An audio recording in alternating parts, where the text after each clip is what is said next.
America loves a sensational trial, especially of celebrities, like the 2005 media spectacle surrounding the trial of Michael Jackson, charged with child molestation.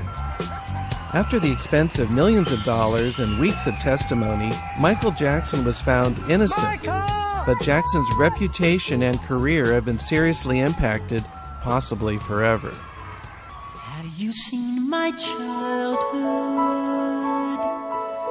My name is Larry Nimmer. I'm the guy on the left having lunch in Michael Jackson's kitchen. I was part of the Jackson defense team in my capacity as a documentary filmmaker and legal video specialist. I spent many days videotaping inside Michael Jackson's Neverland estate, and I spent 2 days on the witness stand, presenting and narrating my original video footage for the jury, footage that will be seen outside the courtroom for the first time in this documentary. I was hired by Michael Jackson's legal defense team. When I took the job, I was uncertain about the truth of Jackson's guilt or innocence. What I experienced working on the case opened my eyes not only to the dangers of celebrity, but also to a dangerous side of the American justice system and the media. In this documentary, I'll share what I learned about Michael Jackson during my time at Neverland and during his trial. By the end, you'll know what I came to believe about Jackson's guilt or innocence. And hopefully, this documentary will help you make up your mind as well. Like most people, I'd heard a lot about Neverland Ranch, and I was curious to get an intimate look at the mythical home and playland. As I shot the various nooks and crannies on the property, I wondered if Jackson really was guilty of molesting boys. I was curious to hear the facts in the case, and maybe I was a little worried about finding that he really is a pedophile.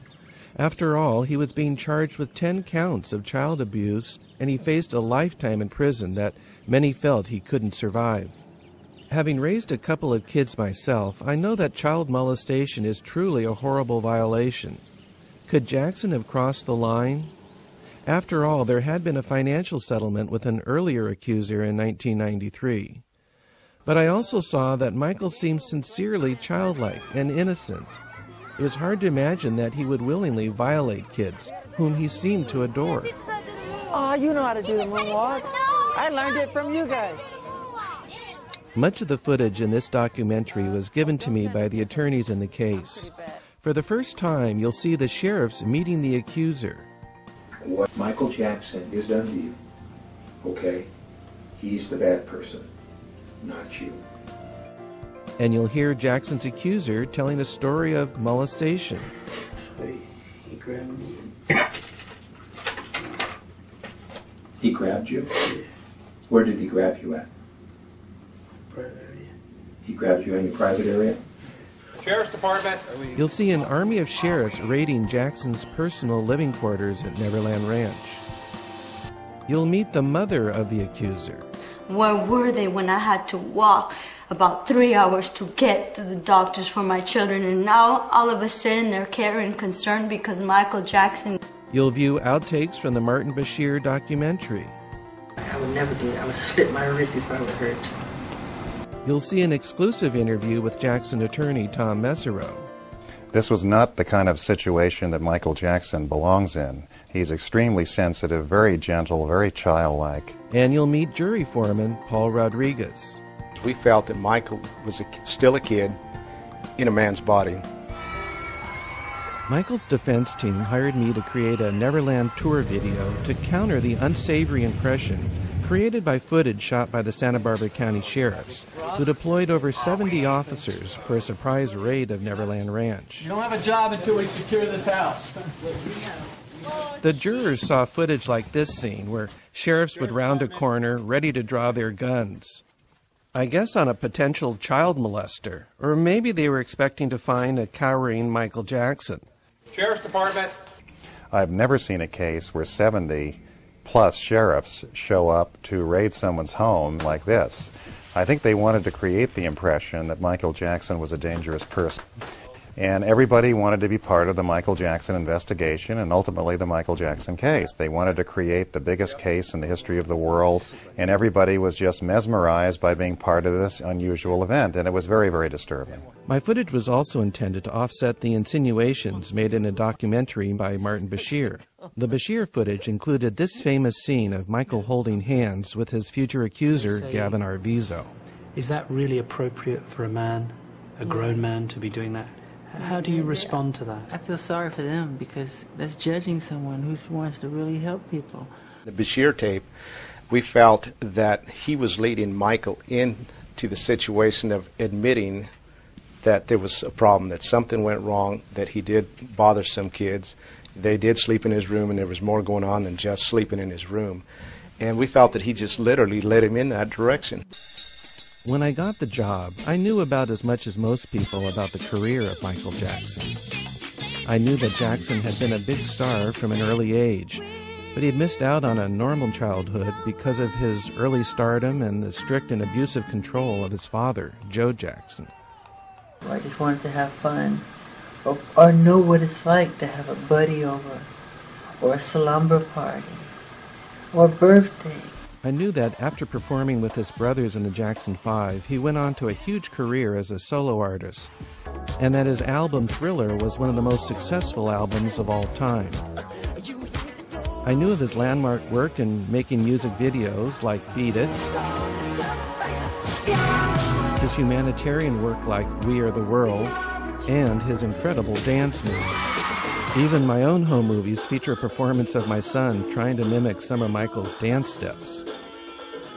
I also knew of his excessive cosmetic procedures and the often reported stories of odd behavior, like when he dangled his baby from a hotel balcony in Germany.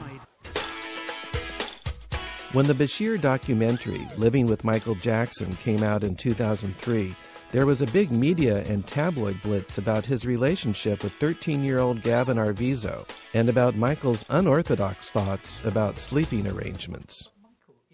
Why can't you share your bed? The most loving thing to do is to share your bed with someone.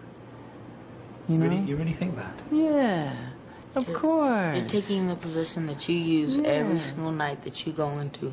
You sleep, and you're sharing it with another. You say you can have my bed if you want. Sleep in it. My first meeting at Neverland was with Bob Sanger, one of Jackson's longtime attorneys. He told me about the accusations made by Gavin Arvizo and his family. He said that Gavin and his brother claimed that Michael had molested Gavin, and that additionally the whole family maintained that they'd been held hostage at Neverland and not allowed to know the time. Gavin Arvizo also claimed that Michael forced him to drink alcohol to help with the molestation. Sanger and the Neverland staff gave me a tour of the estate. Sanger explained that my main assignment would be to make a video tour of Neverland, showing what a visitor sees during a typical visit. My video would be introduced at trial only if the judge would not allow the jurors to make their own visit. Eventually, the judge ruled that the jury could not go to Neverland, and so I became a sworn witness narrating my footage at trial. After my initial visit, I returned to Neverland Ranch a half dozen times with my equipment and assistants to document the place. Roaming around Neverland as I pleased with the staff at my command, I felt like a kid in a candy store, sometimes literally. The only place that was off limits was Michael's dance and recording studio that was seen in the Bashir documentary, and his personal office that was seen in the sheriff's raid footage. This is Michael's? Okay. I'm not sure why I wasn't allowed access to those places. Perhaps they weren't straightened up like the rest of the property. This is the boys' room. I also wasn't allowed to visit the bedrooms of Michael's kids, Paris, Prince, and Blanket. The officers also searched these rooms.